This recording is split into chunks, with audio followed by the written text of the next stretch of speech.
আলাইকুম। আপনারা সবাই কেমন আছেন? আমি এখন যেই জায়গাতে আছি এই জায়গাটা হলো মল্লিকার দিঘির পাড় এবং ঐতিহাসিক বহুত পুরানা মল্লিকার দিঘির পাড়। এই দিঘির পাড় মাঠ এবং মাদ্রাসা এখানে পুরানা ঐতিহাসিক। এই জায়গাটা কিন্তু আগে যেই বরাবর ছিল এই বরাবর কিন্তু পুরা মাঠটাই ছিল।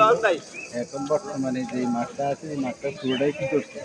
এখন আপনার এইটা পুরোটা ভাড়াইয়া এখন বড় করছে। মোটামুটি এই বড় কারণে অনেক হাজার হাজার আপনার লোকেরা এখানে নামাজ পড়তে পারে। প্রায় অনেক লক্ষ মানুষ আছে এখানে আমরা নামাজ পড়ার জায়গা। যেই জায়গার তারপরে দিয়ে মানুষ জায়গা দেওয়ার মতো কোনো মানে ইয়ে হয় না। এরপরেও মাঠের বাইরে যাইতে হয়। মোটামুটি এই জায়গাটা বহুত পুরানা এবং ইতিহাস আমাদের দাদা পূর্বপুরুষ থেকে এই মাঠে সবাই নামাজ পড়ছে। আলহামদুলিল্লাহ আপনারা এই জায়গাটা যে জায়গাটা দেখছেন এই পুরো জায়গাটাই কিন্তু এখন বর্তমানে সুন্দর একটা জায়গা। আর এই জায়গায় পুরো দূর দূরান্ত থেকে মানুষের নামাজ পড়তে আসে।